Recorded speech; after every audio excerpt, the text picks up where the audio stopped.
everyone, and welcome to another episode of 100 Words or Less, the podcast. I'm your host, Ray Harkins. I'm sitting here in a beautiful hotel room here in Las Vegas, Nevada at the Wynn. If you haven't stayed here, stay here. It's spectacular. And for all of you vegetarian vegans out there, they have incredible food here. So yeah, just a little plug. I wish they would have comped me this room, but no big deal. I'll get there at some point. Anyways, excuse me. I'm a little tired. I've been working a lot recently, been traveling, been handling a lot of stuff with the family. So, juggling a lot tends to do a little wear and tear on the body and the mind and the soul. But I'm replenishing it. I'm doing my best. And that's why I'm talking to you, because I am bringing you a very deep and insightful conversation with someone you probably wouldn't expect to be on the show. John O'Callaghan, ever-looming professionalism, always infiltrates these episodes with the fact that I can't pronounce the guest's name right. But anyways, I'm going to go on record and say that this is probably the way to say his name. John O'Callaghan from the band The Maine. So for those of you that care about, pop, Warped Tour type stuff, The Maine you are absolutely familiar with. But he is a little bit of left of center guest than what you might typically find on this show. Because, I tend to tread in the, hardcore punk world. And, sometimes I obviously am able to bring different guests in. And John was exactly one of them because... Well, I'll tell you that story in a minute. Let's get some business pleasantries out of the way, then we'll get back into it. So visit 100wordspodcast.com, email the show, 100wordspodcast@gmail.com. I was going to wish our producer a very happy vacation, and I'm doing my best to make sure that he doesn't have to do any work on this podcast while he's on vacation. So everybody wish Tom Richfield, our producer, a very happy vacation and hopefully stress-free from me bugging him to edit episodes, because that's just not very fun when you're on vacation. iTunes reviews. I actually got a nice call to arms where a few of you decided to throw down and write a iTunes review. So I appreciate that. The show appreciates that. It makes the show look legitimate, cool, credible, whatever you want to call it, to people who might trip across this thing. Because then they're like, oh, wow, this thing's got 4.5 stars. Like, must be a valid podcast. So there you go. John sings for the band The Maine. And his publicist approached me. And, to be clear, I get a decent amount of pitches from publicists because, this show now is a quantifiable commodity. It's something that people are aware of. So they want to, fill their press reports with all of these opportunities for their artists. Because, at this point, there's no one unified thing that will get the word out there. It's like 5 million other little things, from this interview to this podcast to this online TV show. So now everyone's kind of stacking these things up. But regardless, I get pitches from publicists, a decent amount. And, honestly, a lot of them I'm just like, yeah, thanks, but no thanks, doesn't really fit. Or that seems cool, but, do you have to have it done by this amount of time? And they're like, yeah, we need it done now. Can you have them on next week? And, I'm not going to shuffle my own schedule in order of the release of the episodes in order to accommodate this. So anyways, I digress. But the publicist came to me saying that John was a very large fan of the show, and he specifically wanted to appear on this thing. Now, whether or not that was a tactic, I don't know, because they could have just been appealing to me as a person and my own ego by being like, oh, your thing is very valuable, so they need to appear on it. But regardless, I was like, I'll bite. Let's talk to John. And then I started looking into him. Dude's very interesting for a lead singer of a band. He's very enigmatic. Is that I think that's a word. He's very cryptic on his social media, and he doesn't have a lot of, I guess, the trappings that you might typically see for a person that has traveled kind of in the same band since he was 17 years old, and now he's in his mid-20s, and the band is very successful. So I was like, okay, I'll bite. I'm intrigued. And then the conversation we had was incredible. And I'm sorry to front load all this, but it was just a very, real. And I could tell that John was very, rooted and engaged not only in this conversation, but engaged in the art that he creates. Because it's really, really easy for me as an outside listener, or you as an outside listener, to look at something, like The Maine or whatever other pop act that is kind of, filtering around the sort of Warped Tour world.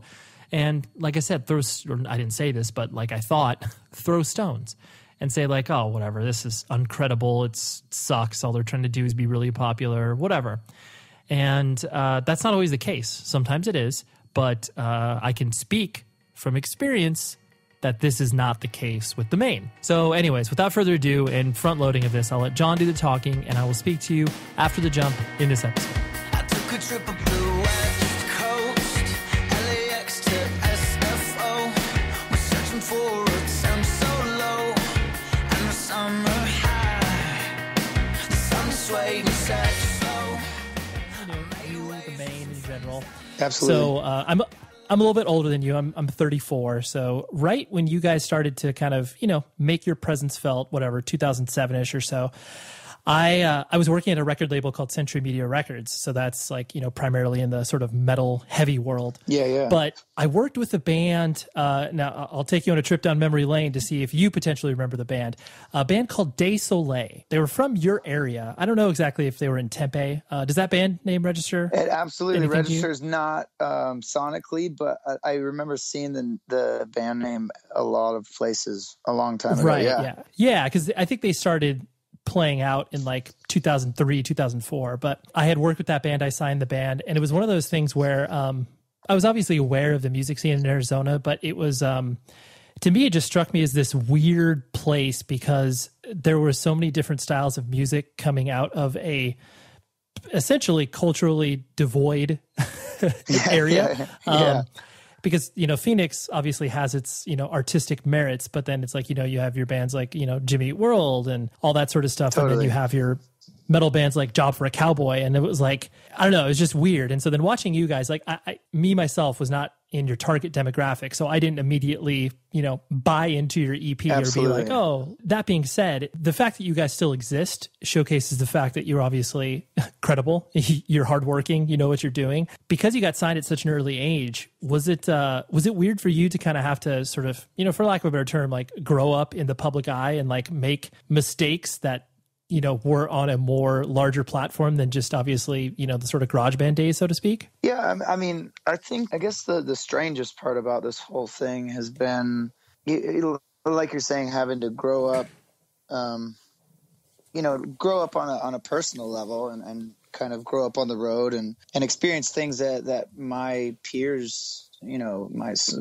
schoolmates, my friends from growing up probably will never experience or weren't experiencing. I guess the strangest thing was being kind of thrown into it from a songwriting standpoint. This is the first band that I've ever been in. This is the first time I've ever written songs to be released for the judgment and the approval of not only like I said, my peers, but for just the public. So it took me a while to come to terms with allowing yourself to make those mistakes and being all right with the past. And where I'm at now is like you said, it's such a fortunate thing that we can still be a band. And I do think it is a testament to how hard we've worked. I think there's also, shades of luck in there and just kind of, I don't know, divine intervention or whatever anybody wants to kind of call it. But, I think I struggled with it quite a bit when we were first starting out. And there were a few years in there that I kind of really didn't even want to recognize where we started and who I was. And, but now, I think it's important for people to kind of embrace who they were and embrace what they were doing. And because it all led us to this point in this conversation right here. So I was actually thinking about it. We just did some dates in the van again. We were talking about our first run through in San Antonio and kind of just in a suburban and just recalling like the crazy house party that we were at. It was bizarre to kind of think about how many times we've now been to San Antonio and been around the world. And it's really cool. Yeah. It's really great. Yeah. Now you have the distance from it to obviously have perspective as opposed to like literally just trying to put one foot in front of the other. Absolutely. And like figure out who you are. It is interesting because it's like, it's really easy to paint a band like you guys with a very broad brush of just like, dude, whatever, like here's the Maine, kind of like a hype band to begin with. You release your first EP on Fearless Records and have a large platform to share it with. Like I said, it is easy to look at that and be like, oh, whatever, you had all the chips stacked in your favor. Totally. But then because you exist currently and you've been through so many different ecosystems from a business perspective, I think only now will people be able to realize that, like, I guess you guys are legit? Like, yeah. I don't know. Your fans have obviously been there from that perspective, but people, I guess, from a general sort of music sense that realize like, oh, I guess you're here to like stay and be like a credible band and not just appealing to like a 13-year-old girl or whatever, you know? Yeah, we were actually talking about it not too long ago, but I think some of it has to do with age as well. I'm 26 now, so it's like I don't think people really, you know, maybe people my age when we were 19 and first starting out, or 18 and first starting out, you might not be able to really like, if you're that age, you might not really necessarily take it as serious, or you might kind of dismiss it like you're saying. And I think now that we've put some years on our belt and put out, I guess this will be our 5th record, I think we've tried to make it known that it shouldn't be about like being cool or trying to like, you know, I think we got dismissed early on because it might not have been cool for some dude to listen to our band,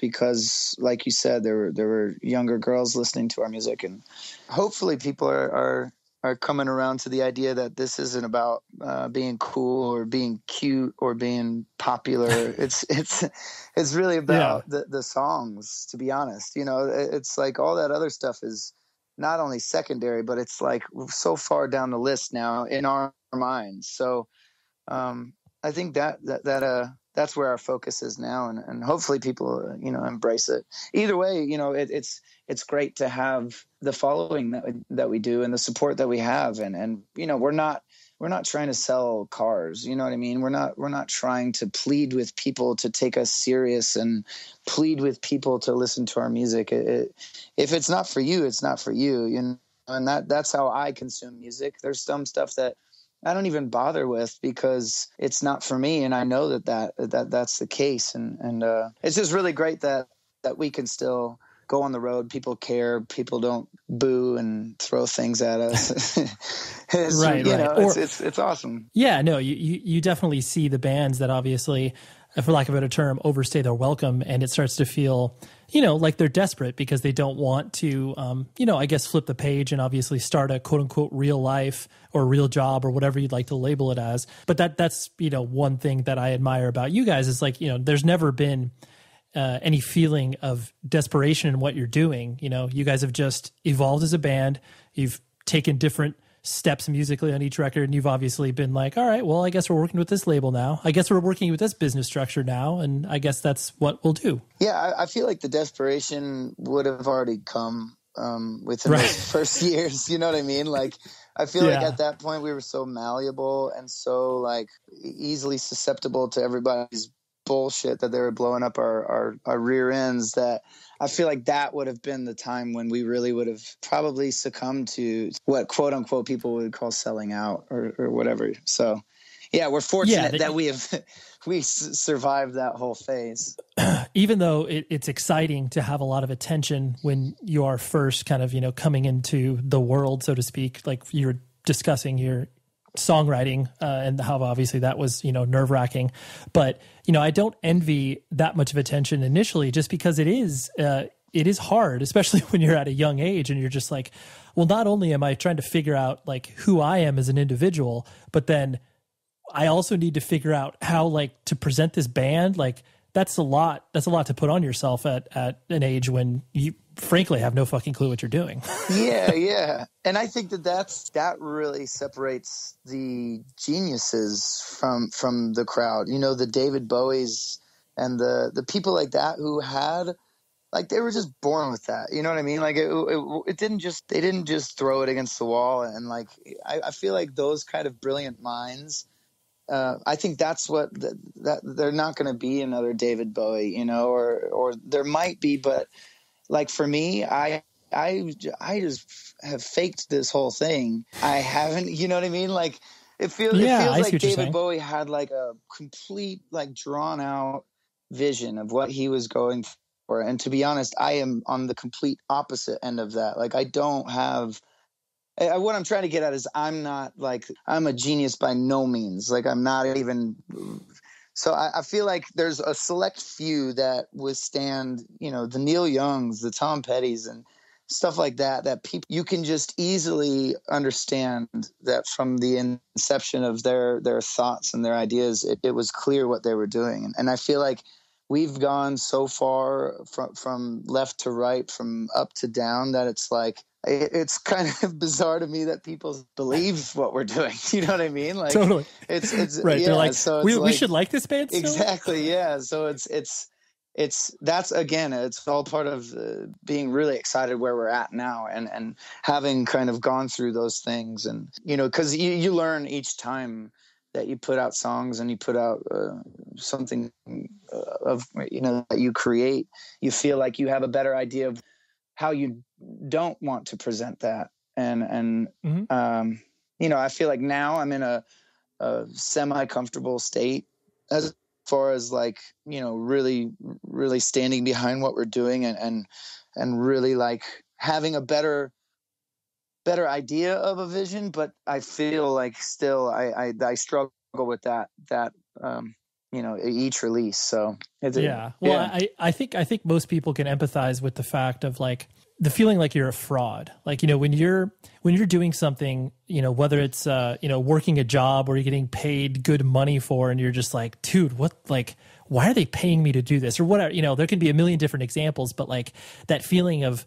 like you're fooling people, and they're Absolutely. like, dude, when's the jig up, man? When are people going to realize that like I'm just as clueless as they are? I think that admission of that feeling is ultimately what kind of separates the people who, whatever you could define as a poser or define as someone that's, trying to be something they're not, versus the real human experience, which is like, well, yeah, dude, like you can look at someone who is, whatever, David Bowie or Neil Young, like all those people that those luminaries within the field. But I'm sure at many points they felt pretty much exactly like what you're describing, where they're just like, I don't know, I guess I'll put on some makeup and look androgynous. Like, I guess I'll do this. But then we could look at that and be like, oh man, that's brilliant. Yeah, no, totally. I think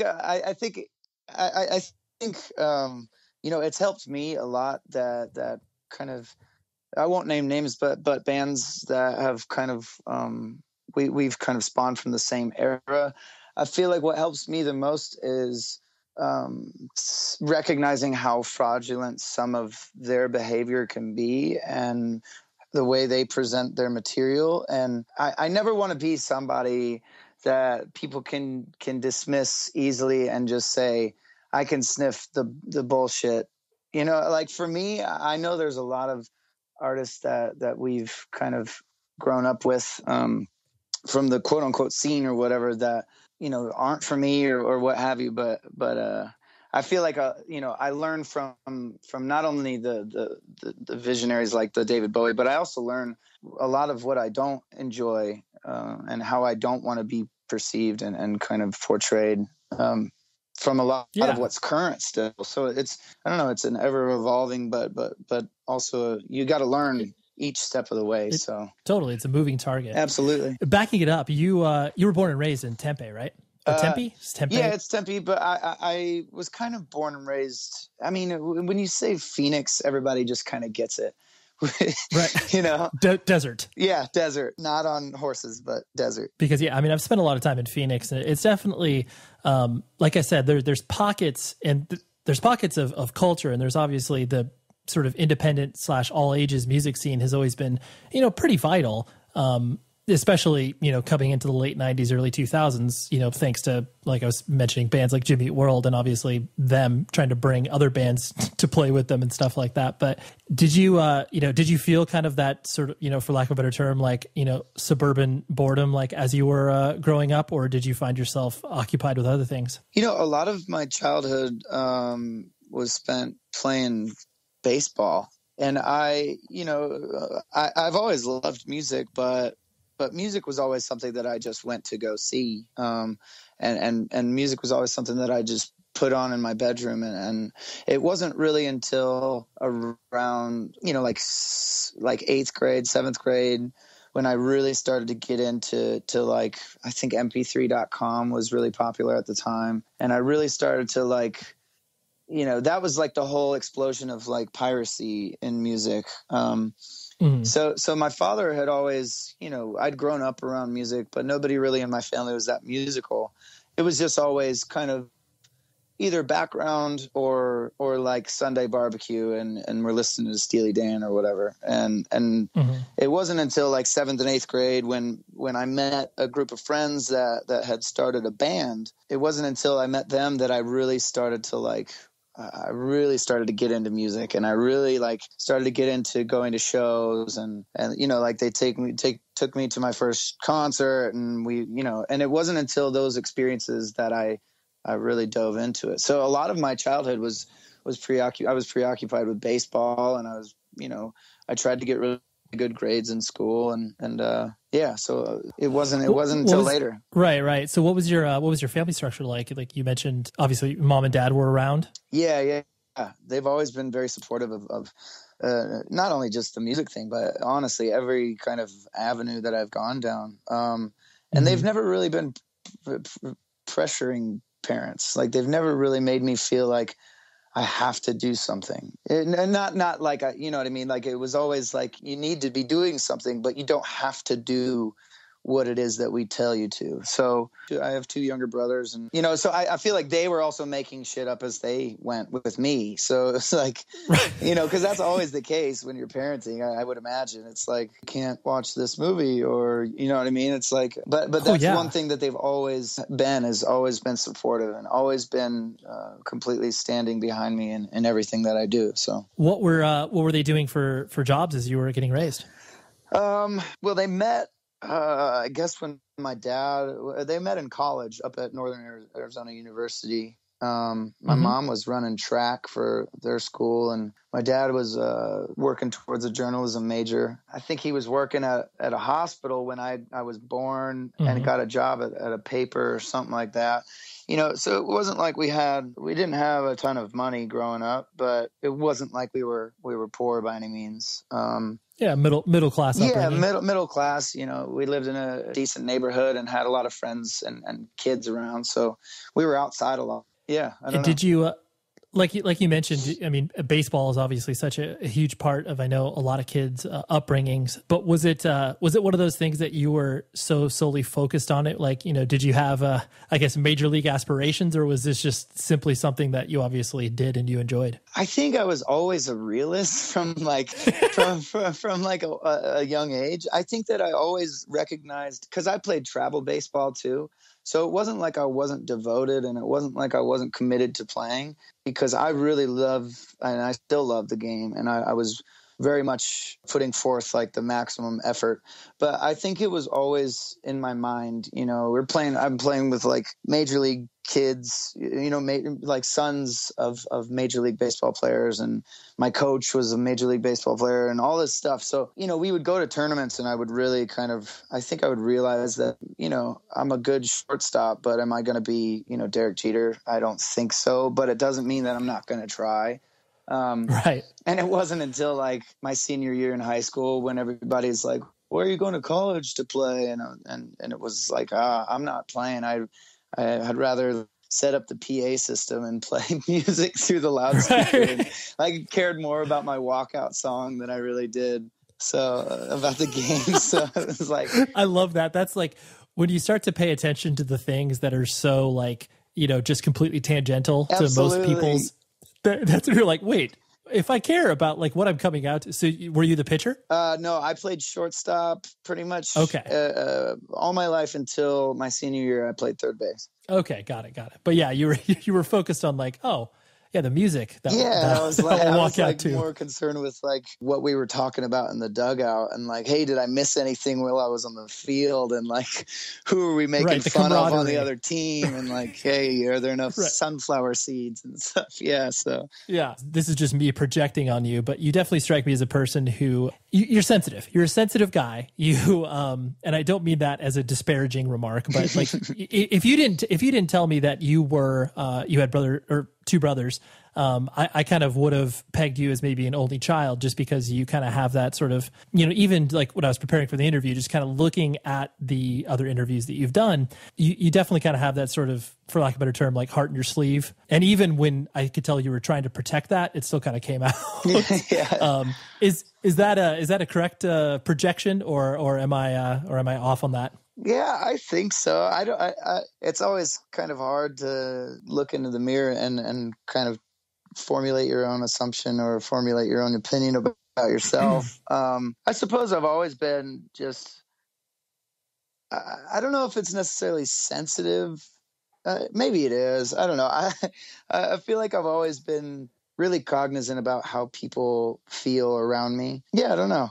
Wow. I feel like I should lay down on my couch in my room right now. I know. I don't mean to turn this into a therapy session, but it's just like, I guess the reason I sometimes bring this up to people on the show is because I definitely think that there is I personally identify with that because I'm an only child, but I definitely have that, like, if someone walks into a room that kind of has, maybe bad energy, or maybe they had a bad day or whatever, I'm just like, I'm so sensitive to it in the sense of, I'm like, I wonder how I could maybe alter that person's day, or maybe my mood starts to get affected because of that. And I don't think that's common. So I just kind of sensed some of that from you. Yeah, actually it's funny. Like we had a rehearsal 2 weeks ago or so. And I like, now it's not necessarily like, how is everybody, but it's now more so like, how am I in the dynamic? Like you're saying, like, what is my energy like? And I knew that I brought like negative vibes into the rehearsal, and I could just feel the whole room just kind of like be sucked out of its,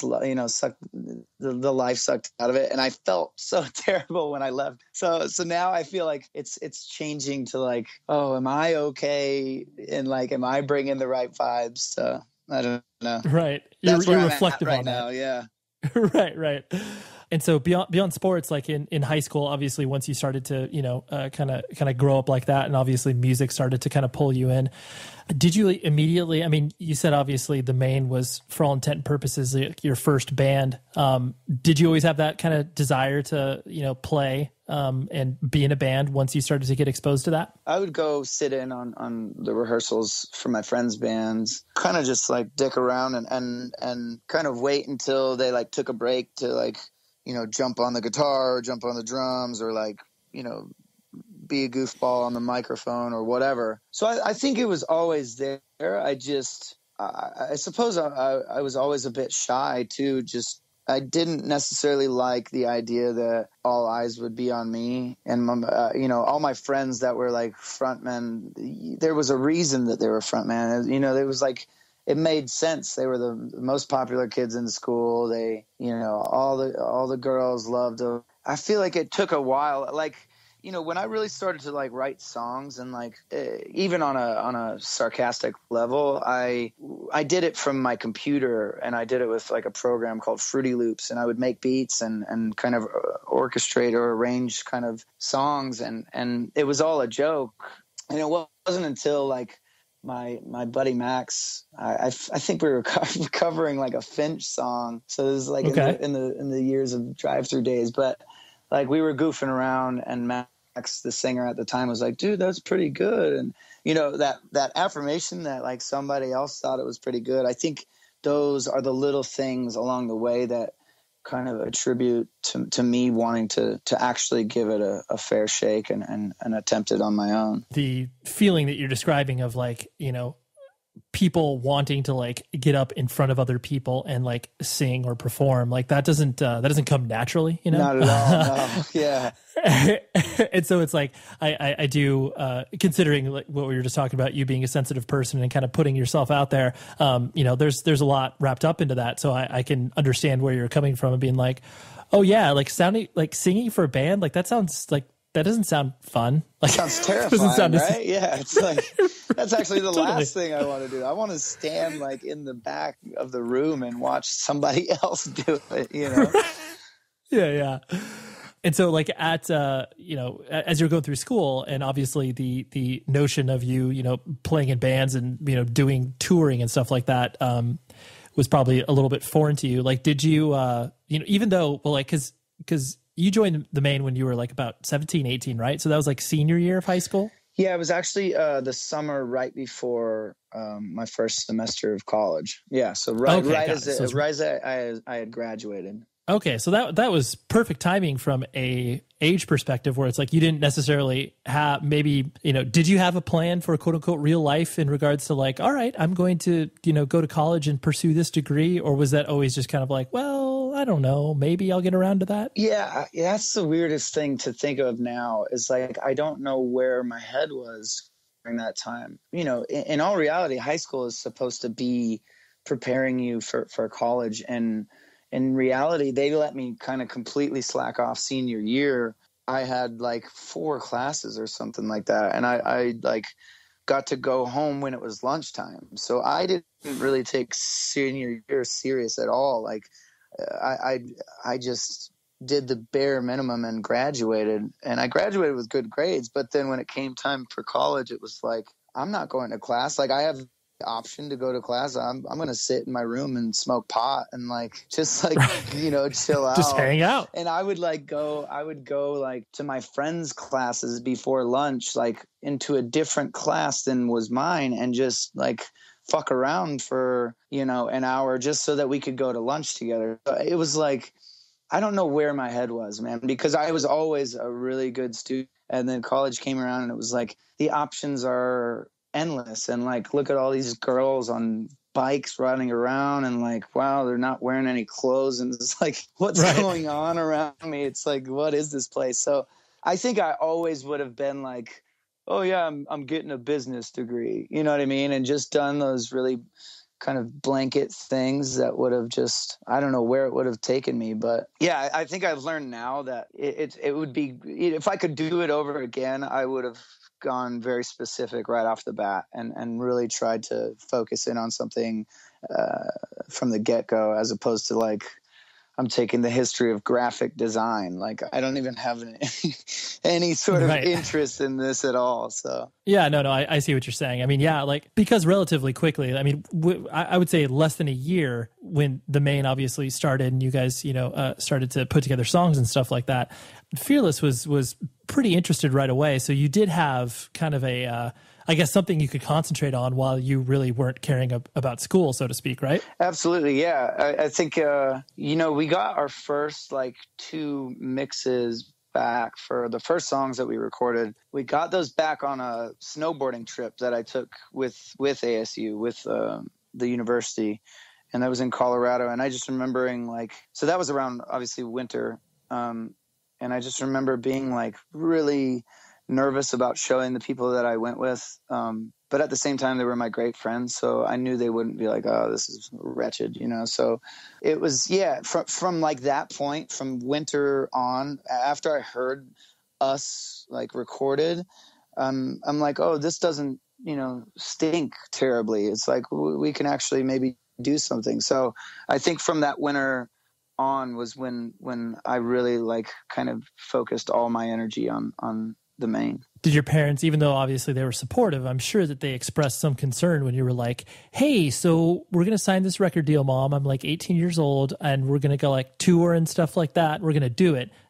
Did that cause any friction where your parents were like terrible decision? What are you doing? Well, or was it a little easier? Yeah, there's always been, I feel like that slight apprehension, like the uncertainty for us even to this day is what kind of pushes us to work hard. But at the time, it kind of worked in steps. It was like, okay, we're playing our first show, and okay, there's like 100 people here, and mom and dad are there, and okay, there's actually kind of a show, so like it's on a stage, and there's actually a PA, and then the next show, and then kind of hey, we're gonna go on tour this summer. So it didn't have anything to do with school. It wasn't going to overlap with school or anything. So it was like, I actually got some pretty bad grades, if you can imagine, from those 2 semesters. And I mean, I got a very stern talking to from my father, like that, the disappointed talk.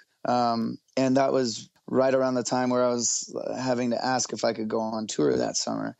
So I think that they caught wind, and they got the vibe that I was really serious about what we were doing. I think that apprehension that they had was like, well, how successful could this really be? How, where Right. could they really take this? So I think that summer, it landed in a really good spot because a lot happened from that summer on, enough so to where I said, hey, I'm thinking about taking this year off of school.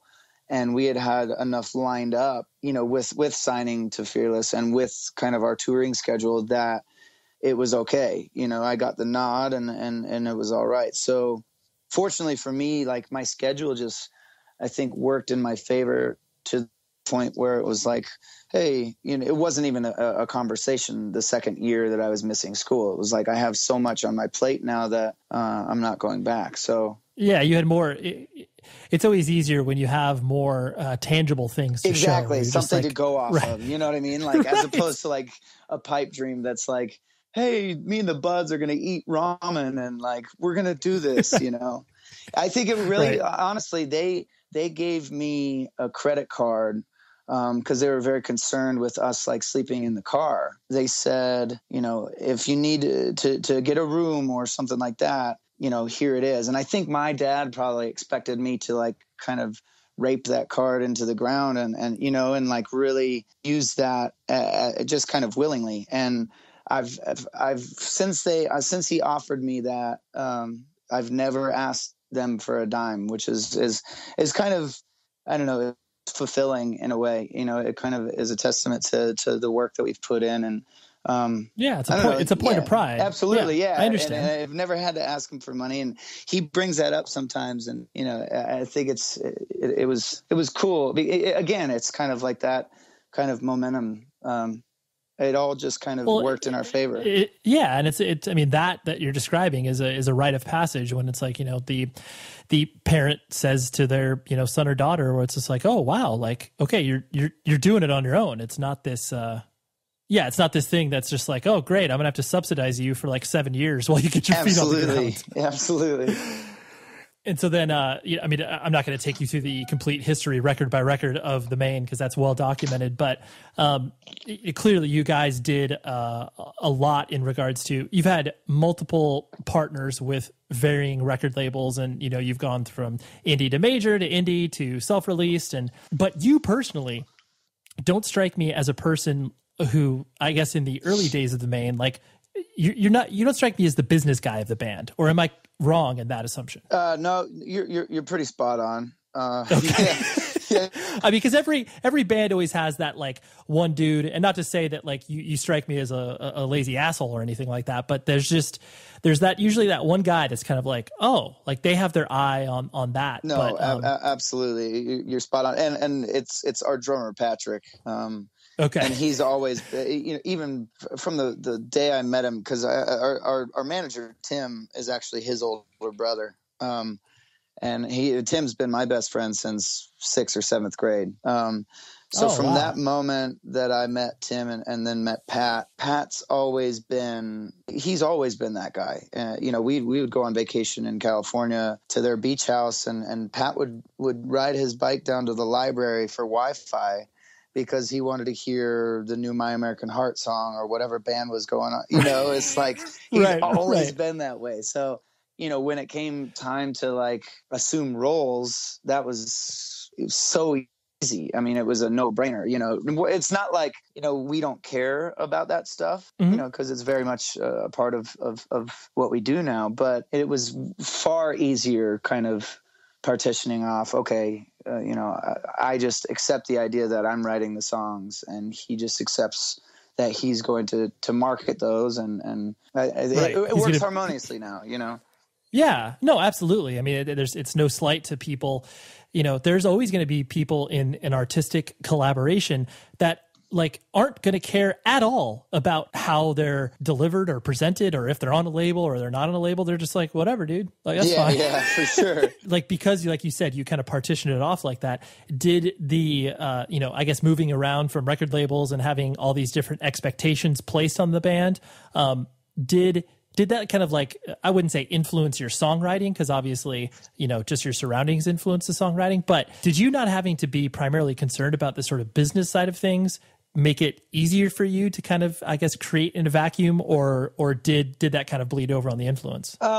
Since those first kind of meetings, even before signing to Fearless, I've always been turned off by the forced small talk and the forced weird business conversations that I've had to be a part of. I've always been like, I don't know. I've always kind of thought like, well, why these guys are trying to like make it seem like we're not signing a contract, like we're forming a friendship. And I always thought that was just ridiculous. So I know that for the second record, I was thrown into this co-writing ordeal, and it was like, it was our first time on a major label, first album. I really wanted to play nice in the sense that like you got a huge group of people working for you. And I felt like it was a complete like give to get kind of thing. So I was kind of, the Jedi hand kind of waved in front of my eyes. And we agreed to write with a bunch of people. And I felt like, in retrospect, it helped me immensely with my own songwriting, but I don't think it necessarily promoted how I was feeling at the time or who I was or what I wanted to talk about. Yeah. So I think a lot of the personality was stripped on the second record. Well, it's very interesting, because I think it's something that, just doesn't occur to, I guess, younger fans of music when those co-writes are such a such an anecdotal story that I have in my own head, where it's like my old band did a lot of stuff with a lot of touring with a band called Alexis on Fire, and obviously Dallas Green becomes who he is today, but because of his rise in prominence, he's been thrown into many of those situations where it's like, I wouldn't be surprised if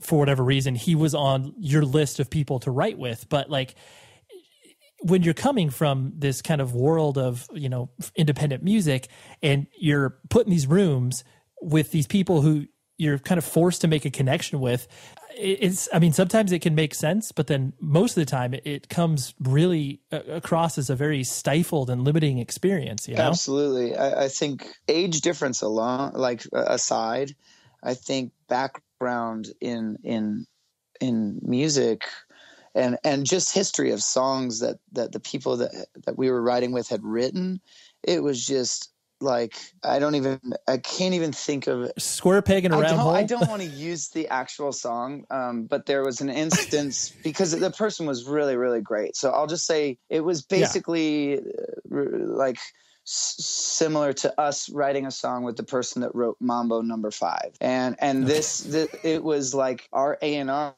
was telling this person, these guys really love Tom Petty, and it would be great if they wrote The Next American Girl. And the person or people, I'll keep it broad, keep it vague.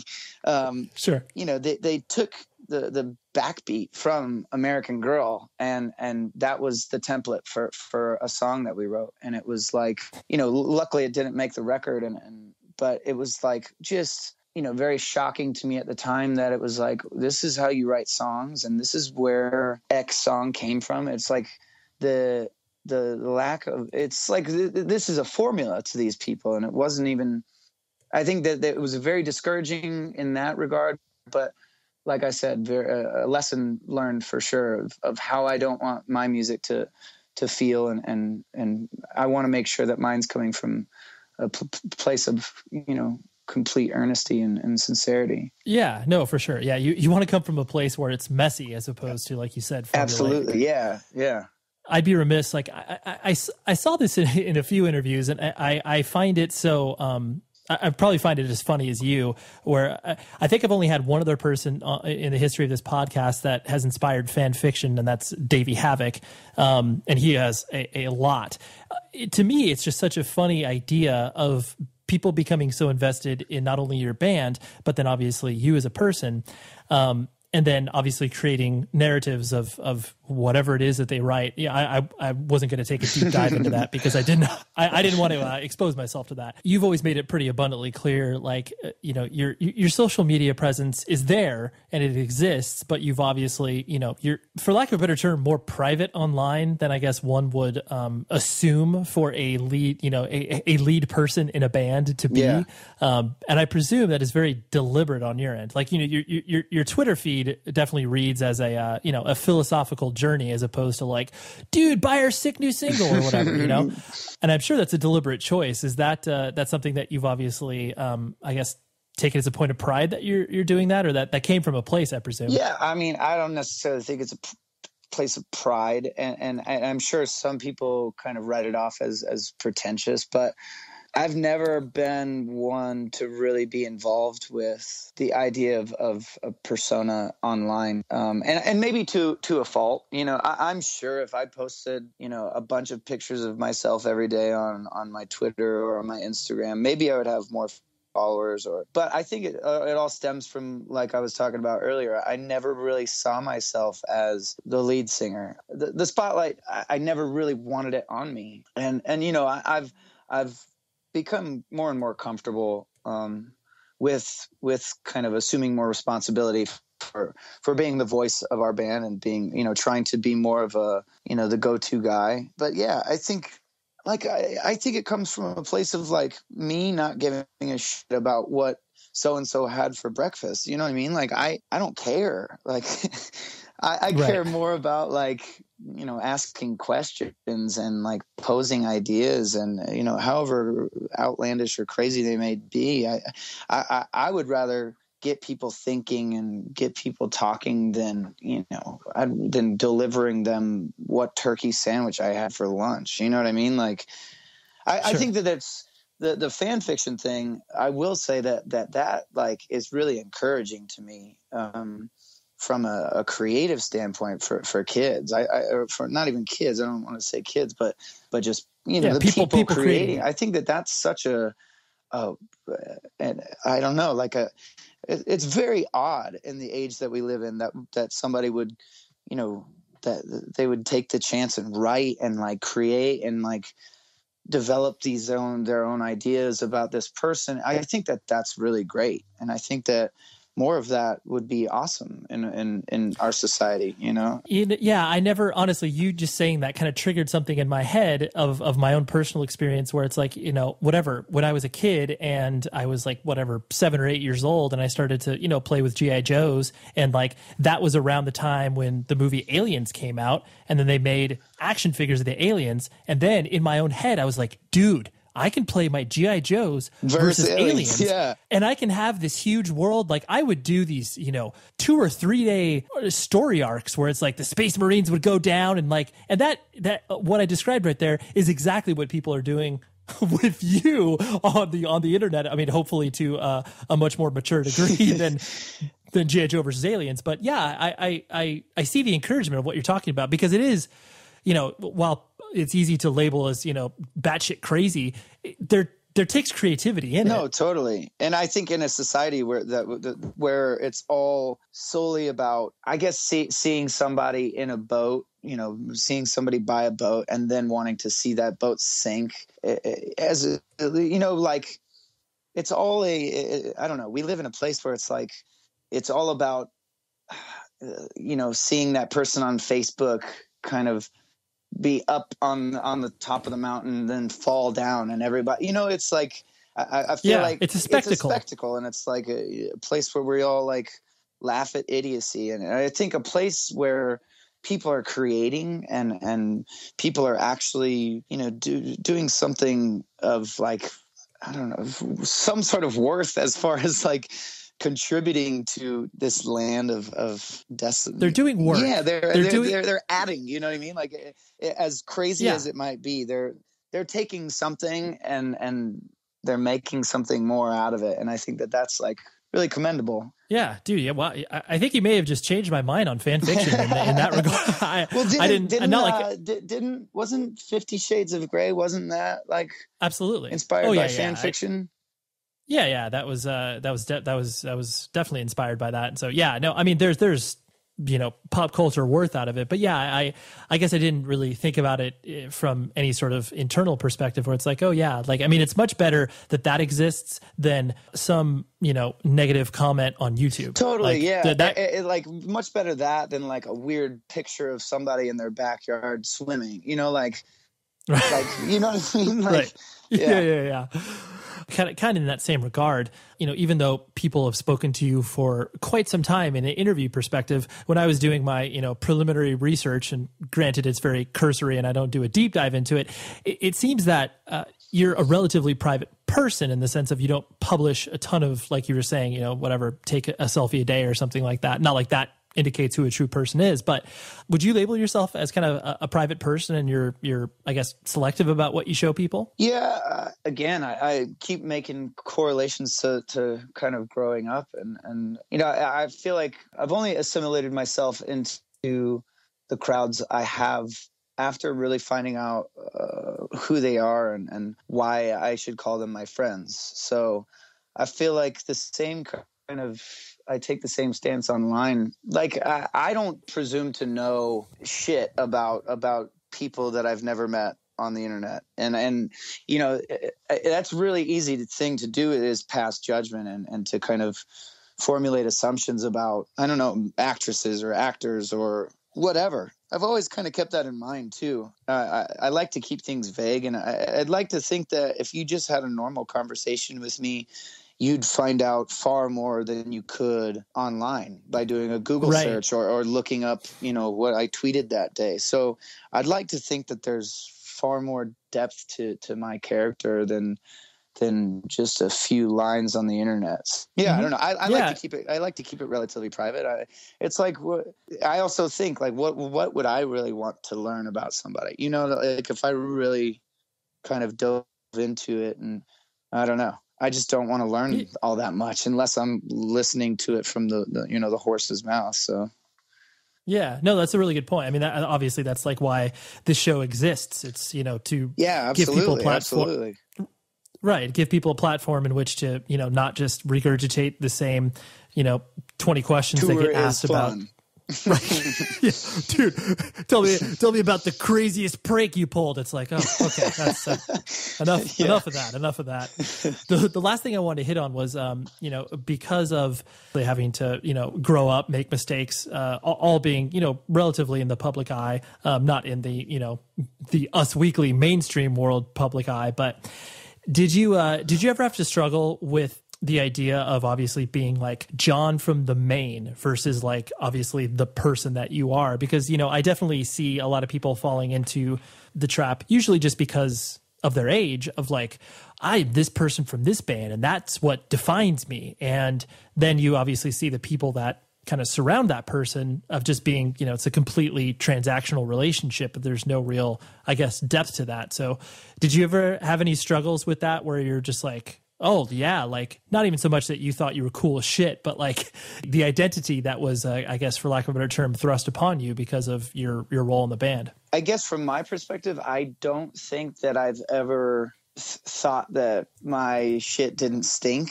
I'd like to think that I've always been the same person from far before we started this band. I am that same person. Obviously, growing up and changing as a person just naturally happens. But I'd like to think that I've always been that good-hearted, sincere. I can even throw in sensitive now. Yeah. Now that we've got to the bottom of that. Yeah. No, I'd like to think that that's remained true. I don't think I've ever been really caught up using our platform as some sort of status or anything like that. I've always been, and I think that the a little bit of the humility and being humble, I think that that's also part of the reason why we're still a band.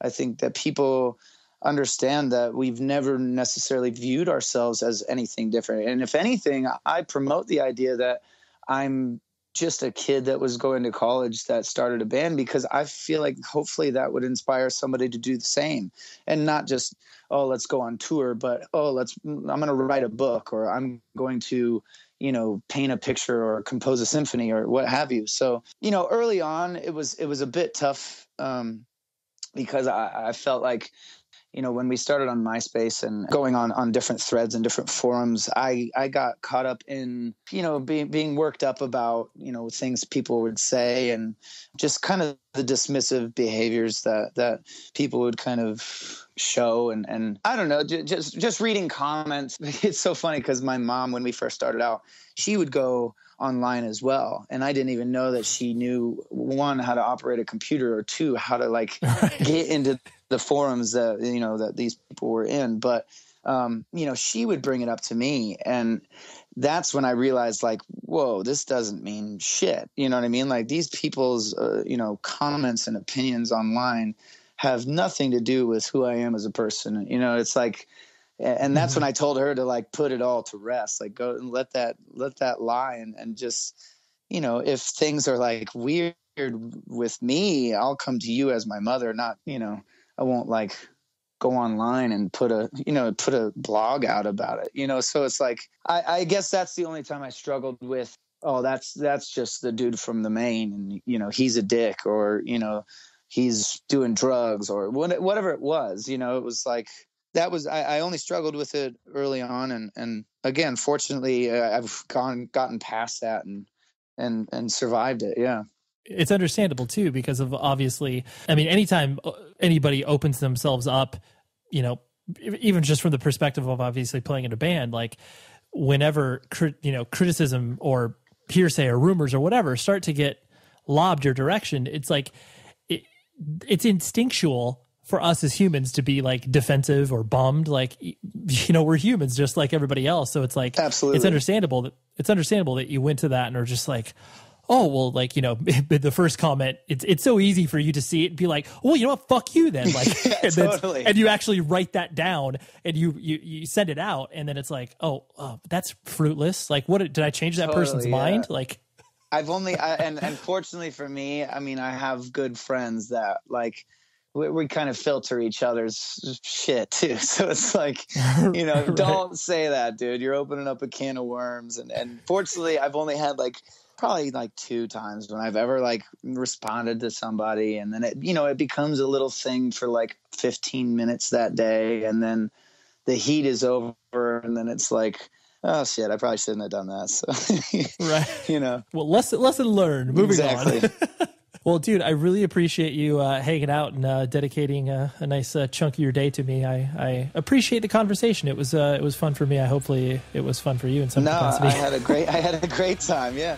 So that was John. Very introspective. Like, I like it when a person doesn't consider certain things about their life until they're speaking about it to someone like myself. It'd be like, oh yeah, I guess I am kind of a, you know, really sensitive person or whatever. And at that, I notice moments in these conversations I have with people where it's like they just immediately go inward and are like, oh wow, I never really thought about my life in that context. And I don't know, it's always really special. So anyways, thank you very much, John. Thank you very much, Lindsay, his publicist, for being very sweet and approaching me with this opportunity.